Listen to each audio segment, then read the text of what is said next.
नमस्कार, मेरा नाम है सुमित लखोटिया और आप देख रहे हैं ईटी नाउ स्वदेश पर। Consumer is king. जिंदगी का कोई भरोसा नहीं होता, कब क्या हो जाए कहा नहीं जा सकता। हाल फिलहाल ही लोगों ने घर से बाहर कदम निकालने शुरू किए थे। ऑफिसेज फिर से खोलने की तैयारी की जा रही थी। बच्चे एक बार फिर से स्कूल जाने के लिए तैयार हो रहे थे कि अचानक ओमिक्रॉन ने दस्तक दे दी। साउथ अफ्रीका में डिटेक्टेड ये कोरोना वायरस कोविड का नया वेरिएंट धीरे धीरे दुनिया भर के 31 देशों तक पैर पसार लिए है इसने। भारत में भी इस वेरिएंट की एंट्री हो चुकी है। दूसरी लहर की मंजर को देख चुके लोग दहशत में हैं कि आगे क्या होगा। कहीं एक बार फिर से तो हालत घर में बंद होने वाली तो नहीं हो रही है। इसलिए लेकिन जरूरी है कि डरने के बजाय हमें देखना यह चाहिए कि इस वायरस से लड़ने के लिए हम कितने तैयार हैं, हम क्या कर सकते हैं इससे बचने के लिए, और क्या हमने अपनी पिछली गलतियों से भी कुछ सबक सीखा है।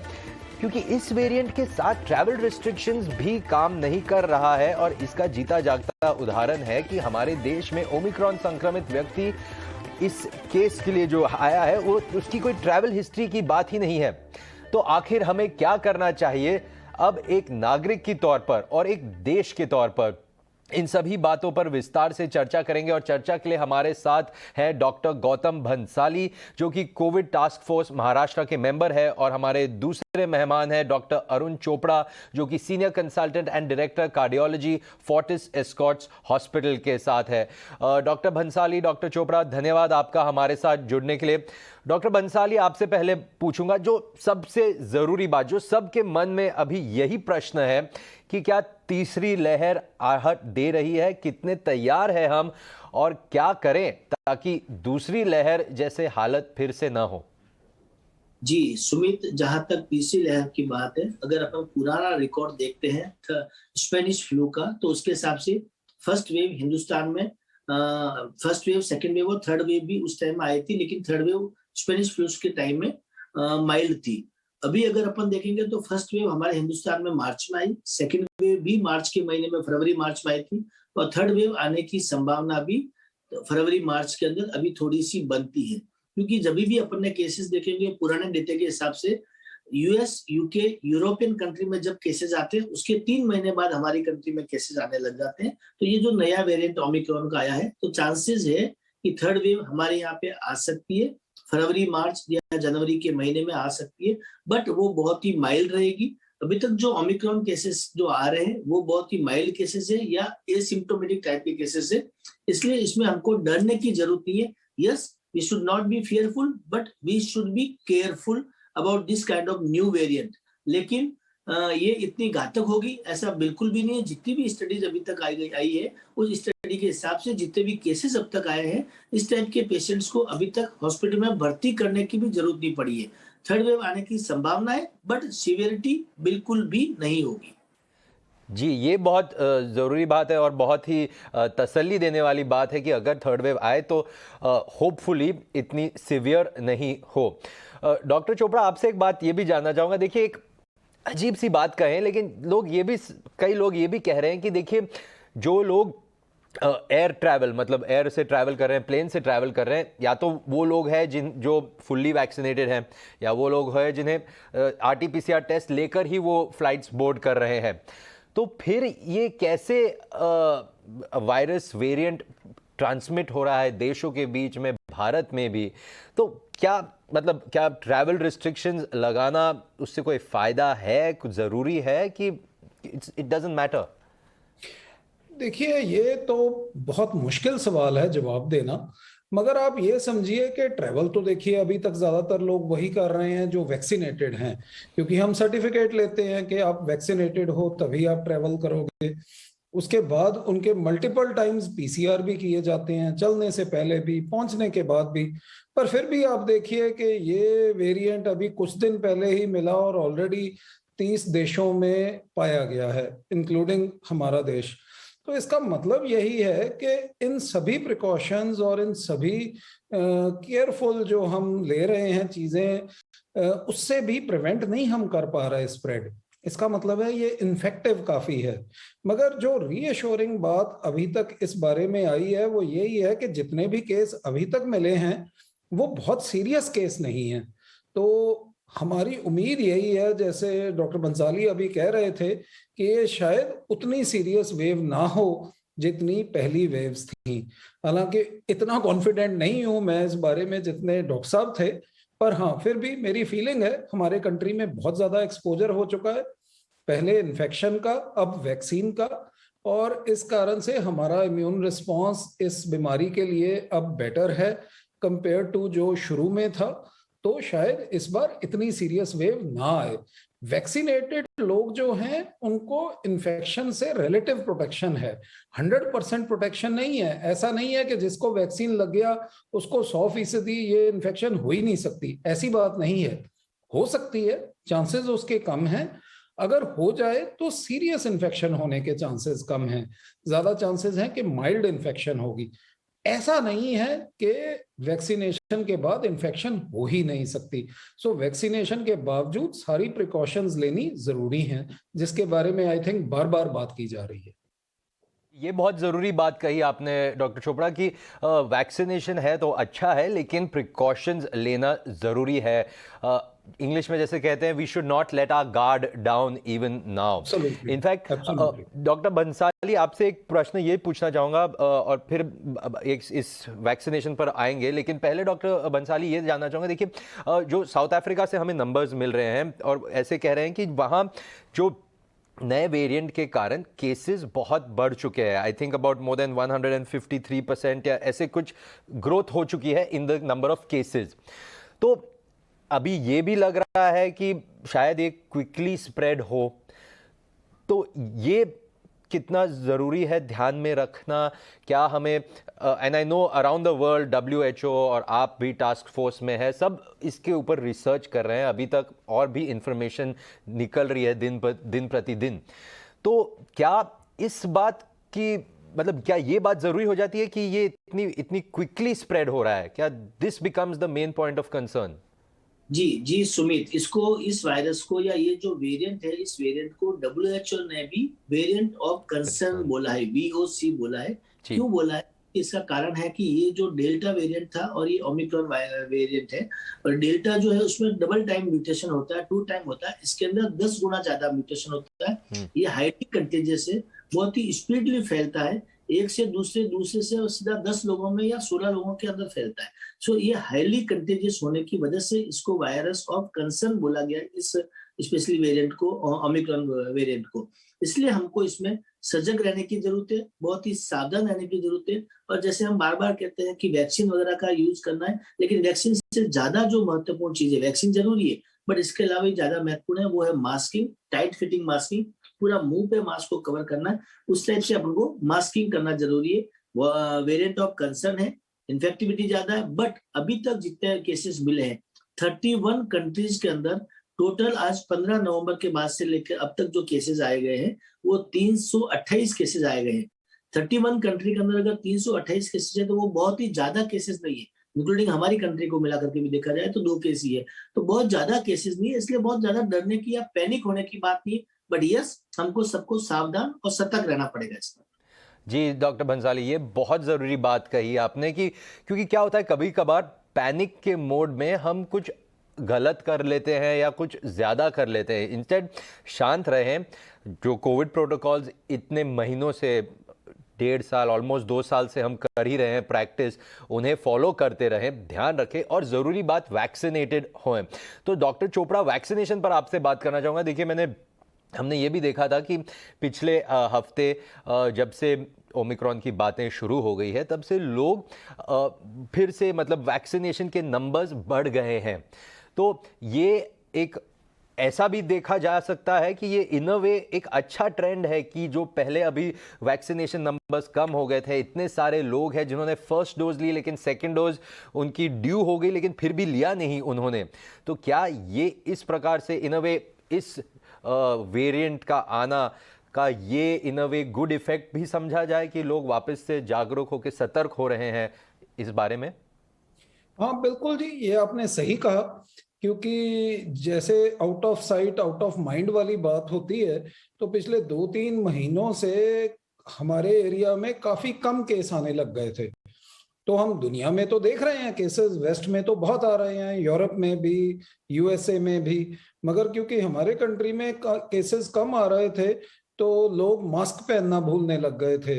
आप देखिए बाजारों में, फंक्शंस पे लोग इकट्ठे घूम रहे हैं, बहुत भीड़ लग रही है। सो जो प्रिकॉशंस आज से कुछ महीने पहले हर लोग फॉलो कर रहे थे, पिछले 2-3 महीनों में ग्रेजुअली वो प्रिकॉशंस कम हो गई थी। इन दैट सेंस इस वेरिएंट के आने से एक बार रिन्यूड प्रिकॉशन लेने का मैसेज सारी पब्लिक को चला गया है। लोग ज्यादा दोबारा कॉशियस हो गए हैं, लोगों ने मास्क दोबारा पहनना शुरू कर दिया है, वैक्सीनेशन भी एंथुजियाज्म दोबारा बढ़ गया है।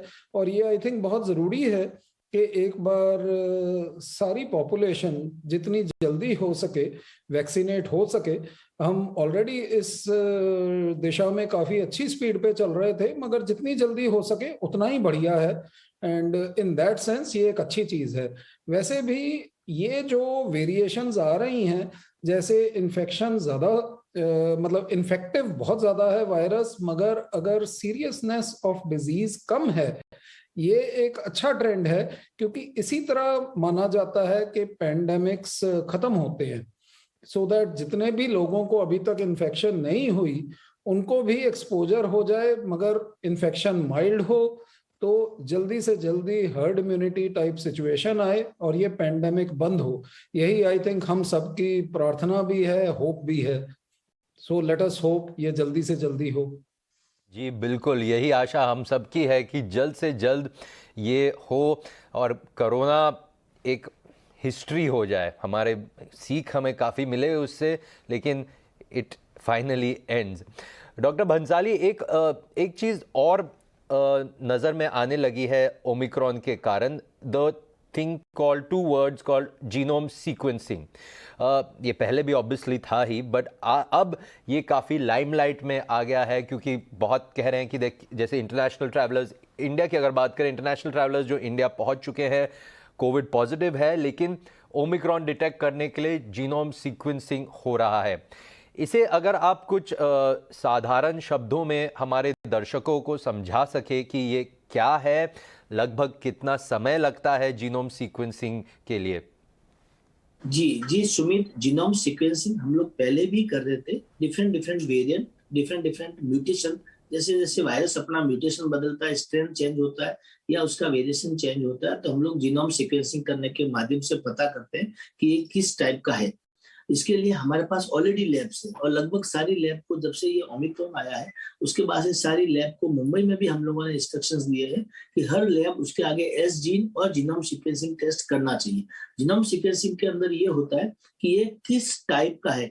ऐसा SARS-CoV-2 वायरस है, प्लस उसमें एम स्पाइक प्रोटीन का आता है। फिर उसमें अगर एंटीबॉडी टेस्ट करते तो न्यूट्रलाइजिंग एंटीबॉडी है, spike protein antibody, IgG, IgM, वो डिफरेंट टाइप ऑफ एंटीबॉडी होते हैं। बट वायरस का जो सरफेस एंटीजन देखने के लिए हम जो जीनोम सीक्वेंसिंग करते हैं, उसमें डिफरेंट काइंड ऑफ वेरिएशंस और म्यूटेशंस को देखने के लिए ये जीनोम सीक्वेंसिंग की जा सकती है। सरल भाषा में मैं बोलूं तो ये कोविड वायरस पॉजिटिव आया, बट वो किस वेरिएशन का है, कौन से म्यूटेशन का है, वो पता करने के लिए, फर्दर स्टडीज करने के लिए जीनोम सीक्वेंसिंग की जाती है। और जीनोम सीक्वेंसिंग, अगर आज कोविड पॉजिटिव पेशेंट आया है, उसको हम फर्दर टेस्ट के लिए भेजने के बाद 3 से 4 दिन के अंदर जीनोम सीक्वेंसिंग, और कुछ लैब में सप्ताह भर लगता है, तो उसमें 3-4 दिन के अंदर हमको ये वेरिएशंस का पता लगता है कि कौन सा वेरिएंट है, कौन सा वेरिएंट नहीं है। तो ये इस तरह से जीनोम सीक्वेंसिंग के माध्यम से पता किया जाता है। तब तक पेशेंट को, अगर आपको लगता है कि वो साउथ अफ्रीका से आया या वो कंट्री से आया या उसके कॉन्टेक्ट में था, या आपको सस्पेक्ट लग रहा है, तो उसको आप सस्पेक्टेड आइसोलेशन वार्ड में रखते हैं। कोविड पॉजिटिव आ गया, लेकिन सस्पेक्टेड ओमिक्रॉन के वार्ड में रखा जाता है। इसकी व्यवस्था हमने मुंबई में की है, 2 हॉस्पिटल में। गवर्नमेंट हॉस्पिटल में हमने 7 हिल हॉस्पिटल को किया है, और जो लोग प्राइवेट हॉस्पिटल जाना चाहते हैं उसमें मुंबई का बॉम्बे हॉस्पिटल जो है बड़ा प्राइवेट हॉस्पिटल है, वहां पे हमने ओमिक्रॉन सस्पेक्टेड पेशेंट को रखने का काम शुरू किया। उसके लिए अलग से आइसोलेशन के वार्ड बनाए गए हैं। तो इसमें एक नया फर्दर जो वेरिएशन का पता करने के लिए जीनोम सीक्वेंसिंग किया जाता है। तो डॉक्टर भंसाली, एक और चीज़ पूछना चाहूँगा आपसे। देखिए, जब सेकेंड वेव आया था तो महाराष्ट्र सरकार ने काफ़ी अच्छे इंतज़ाम किए थे, जैसे बीकेसी में जंबो सेंटर था, वर्ली पर भी था, गोरेगांव में भी। तो क्या अब भी वो सेंटर्स फिर से शुरू करवा रहे हैं, वहाँ भी कुछ तैयारी एक्स्ट्रा कर रहे हैं कि अगेन एक्सपेक्टिंग कि अगेन जैसे हम बात करें कि खुदा का खास्ता थर्ड वेव ना आए, लेकिन अगर आए तो क्या गवर्नमेंट वो तैयारी कर रही है उसके लिए? जी जी सुमित, मैं एक तो बहुत ही तारीफ करना चाहता हूँ हमारे यहाँ की जो स्ट्रांग लीडरशिप है, नॉट ओनली हमारे यहाँ की स्ट्रांग लीडरशिप, महाराष्ट्र की, देश की जो स्ट्रांग लीडरशिप है, जिसकी वजह से आज 1 साल भी नहीं हुआ है और हमने 120 करोड़ लोगों का लगभग वैक्सीनेशन हो चुका है हिंदुस्तान के अंदर। आज 16 जनवरी फर्स्ट डेट थी जब वैक्सीनेशन स्टार्ट हुआ था हिंदुस्तान में, अभी तक 1 साल भी पूरा नहीं हुआ है। सब लोग कह रहे थे कि अगर इतने लोगों का वैक्सीन करना है तो हमको कम से कम 20 से 22 साल लगेंगे, लेकिन हमने 1 साल में ये करके दिखाया। ये हमारी एक स्ट्रांग लीडरशिप का एग्जाम्पल है। इसी तरह से महाराष्ट्र के अंदर हमने पहले से ये आभास था कि शायद थर्ड वेव आ सकती है, तो हमारे ऑलरेडी 7 जंबो सेंटर है जो फंक्शनल है, ऑपरेशनल है, उसमें काम है, पेशेंट्स भी थोड़े बहुत है, पेशेंट बहुत कम है। प्लस हमने पीडियाट्रिक जंबो सेंटर भी बना करके रेडी कर दिया यहाँ पे, जिसमें अगर पीडियाट्रिक पेशेंट बच्चे आते हैं तो उनके लिए भी अरेंजमेंट है। प्लस ओमिक्रॉन वायरस के हिसाब से जो ये अभी आया, बट हमें था कि शायद कोई थर्ड वेव बहुत तेज मात्रा में ना आ जाए, इसके लिए 3 और जंबो सेंटर, एक सोमैया कॉलेज के अंदर, एक हमारा कंजूरमार्ग के अंदर और एक मलाड के अंदर, वो 3 जंबो सेंटर और बना के रखे गए। सो मुंबई के अंदर आज की डेट में 22,000 बेड अरेंजमेंट विद ऑक्सीजन सारे बेड ऑक्सीजन के साथ रेडी करके रखे हुए हैं, अगर कैसी भी वेव आती है तो, जिसकी संभावना नहीं है। इसके अलावा अभी 3 दिन पहले हमारी सारी मीटिंग हुई थी honourable chief minister honourable Aditya Thackeray ji BMC commissioner के साथ में, जिसमें हमने सारे मेडिसिन का भी हमने गूगल शीट बनाया कि किसके पास कितनी मेडिसिन है, रेमडेसिविर, मोनोक्लोनल एंटीबॉडी सारी हमारे पास रहनी चाहिए। गवर्नमेंट में भी है, जहाँ जंबो सेंटर में फ्री में दी जा रही मेडिसिन, इन्वेस्टिगेशन और सब कुछ, और प्राइवेट हॉस्पिटल के सारे सीईओज की भी हमने मीटिंग ली, उसमें भी मेडिसिन, ऑक्सीजन सब कुछ भरपूर मात्रा में उपलब्ध है। सो तैयारी के हिसाब से थर्ड वेव आए चाहे कितनी भी वेव आए, कितना भी सीवियरिटी हुए, हम लोग मेडिसिन, ऑक्सीजन, बेड अवेलेबिलिटी, उस सब के लिए पूरी तरह से तैयार होकर रखे हुए हैं। वैक्सीनेशन के प्रोग्राम को भी हमने बहुत ही आगे हद तक बढ़ाया है। इसमें हमने स्कूल के बच्चों का भी हेल्प लिया, उन्होंने जाके जो वैक्सीन हेजिटेंसी वाला एरिया था उसमें जाके अपील की, लोगों को बाहर लेकर आए। एक हमने गवर्नमेंट ऑफ इंडिया से दरख्वास्त की है कि वैक्सीनेशन जो आज मुंबई के अंदर 74% लोगों का फुली वैक्सीनेटेड है, 26% लोगों का वैक्सीन अभी नहीं हुआ, उसमें वैक्सीन हेजिटेंसी नहीं है। उसका कारण है कि जो गैप है फर्स्ट डोज और सेकंड डोज के अंदर, वो 84 डेज का है। उस गैप की वजह से सेकंड डोज में थोड़ा समय लग रहा है। हमने गवर्नमेंट ऑफ इंडिया को ये लेटर भी लिखा है कि हमारे पास वैक्सीन भरपूर मात्रा में, थोड़ा ये जो गैप है वो कम कर दिया जाए तो लोग 100% लोगों का वैक्सीनेशन हो सकता है। मुझे लगता है बहुत जल्दी इस बारे में न्यूज आ सकती है कि जो 6 वीक या 8 वीक कुछ भी ऐसा गैप गवर्नमेंट ऑफ इंडिया कर सकती है और हम लोग सबको वैक्सीनेशन कर सकते हैं। तो इस तरह से अलग अलग तरह के तैयारियां, प्रिपेयरनेस हर तरह से की गई है। तो डॉक्टर भंसाली, वैक्सीनेशन पर और आपसे बात करूंगा, मुझे बूस्टर डोज के बारे में भी आपसे बात करना है। उसके पहले डॉक्टर चोपड़ा, आपसे भी एक चीज़ ये पूछना चाहूँगा। देखिए, डॉक्टर भंसाली ने कहा कि यहाँ पीडियाट्रिक वार्ड की तैयारी भी हो चुकी है, तो पीडियाट्रिक मतलब बच्चों की बात करें, क्योंकि बच्चे वो हैं जिन्हें अभी तक वैक्सीनेशन नहीं मिला है, और ऑफ कोर्स पेरेंट्स चिंतित हैं कि अगर अडल्ट तो वैक्सीनेटेड है, बाहर जा रहे हैं, बच्चे लेकिन वैक्सीनेटेड नहीं है, स्कूल जा रहे हैं। तो इस पर डॉक्टर चोपड़ा, आपकी क्या राय है? क्या किया जाए बच्चों के लिए, कि क्या अब ज़रूरी है कि बच्चों को भी वैक्सीनेशन दिया जाए? क्योंकि अगेन फॉरेन कंट्रीज़ में तो शुरू हो गया है, लेकिन भारत में अभी तक शुरू नहीं हुआ है। ये तो देखिए जी, it is a matter of time. बच्चों के लिए शुरू तो करना ही होगा, क्योंकि हालांकि बच्चे खुद, उनकी इम्यूनिटी काफी अच्छी होती है, और जो 5-10 साल से छोटे बच्चे हैं, यूजली उनको बड़ी माइल्ड इलनेसेस होती हैं। कई बार पता भी नहीं चलता, एक आध दिन कुछ जुकाम, खांसी या बुखार होता है, वो अगले दिन ठीक हो जाते हैं। मगर जो घर में बड़े बूढ़े लोग होते हैं, उनको उनसे इन्फेक्शन हो सकती है और वो ज्यादा सीरियस हो सकती है। सो सूनर और लेटर बच्चों के लिए वैक्सीनेशन तो आएगी ही। एंड आप देखिए, अगर हम वैसे देखें, जो हमारी सारी एस्टेब्लिश्ड वैक्सीनेशन प्रोग्राम्स हैं, जितनी भी चीज़ों के हैं, जैसे टीबी का है, जैसे और अपने मम्स, मीजल्स, रुबेला, आजकल डायरिया, टाइफाइड, कितने तरह के हमारे पास आजकल वैक्सीनेशंस हैं। और पुराना वो पोलियो का, डीपीटी, टेटनस, ये सब वैक्सीनेशन हम बचपन से ही शुरू करते हैं। तो बचपन में ही वैक्सीनेशन अल्टीमेटली शुरू होगी। एक बार जब हमें लार्ज नंबर्स में इसकी सेफ्टी का पता चल जाएगा तो छोटे बच्चों में भी इसकी वैक्सीनेशन होगी। तो अभी आई थिंक फॉरेन कंट्रीज में ऐसा ही हुआ है कि 12 साल से 18 साल के बीच में शुरू हो गया है, ग्रेजुअली 12 साल से नीचे जाएंगे और धीरे धीरे बिल्कुल छोटे बच्चों को भी वैक्सीनेशन शायद शुरू हो जाएगा। सो हमारे कंट्री में भी आई थिंक आगे चल के ऐसा ही होगा। इस पे स्टडीज चल रही हैं और जल्दी ही हमें इस बारे में क्लियर गाइडलाइंस भी मिलेंगी। जी डॉक्टर चोपड़ा, डॉक्टर भंसाली, आपने शो में थोड़ी देर पहले कहा था कि इंडिया में वैक्सीनेशन 16 जनवरी को शुरू हो चुका था, तो अब हम आ गए हैं दिसंबर के महीने में, तो बातचीत ये फिर से उठ गया है और अब ओमिक्रॉन के कारण ये सब्जेक्ट और भी लाइमलाइट में आ गया है। बूस्टर डोज, एडिशनल डोज कहिए, बूस्टर डोज कहिए, थर्ड डोज कहिए, जो भी कहना है उसे, कितना ज़रूरी है, क्या ये ज़रूरी है? क्योंकि एक तरफ कहते हैं कि जैसे ओमिक्रॉन वेरिएंट आ गया, हमें ये भी नहीं पता कि ये वेरिएंट ये वैक्सीन उस वेरिएंट के अगेंस्ट मतलब स्ट्रॉन्ग इनफ है, फाइट कर पाएगा। और कुछ ये भी कह रहे हैं कि जैसे आपने भी कहा कि इतने लोग हैं जिन्होंने सेकंड डोज लिया ही नहीं, और इतने भी कुछ लोग ये भी है जिन्होंने फर्स्ट डोज भी नहीं लिया है, तो क्या हम थर्ड की बात करने की ज़रूरत है? आपकी क्या राय है?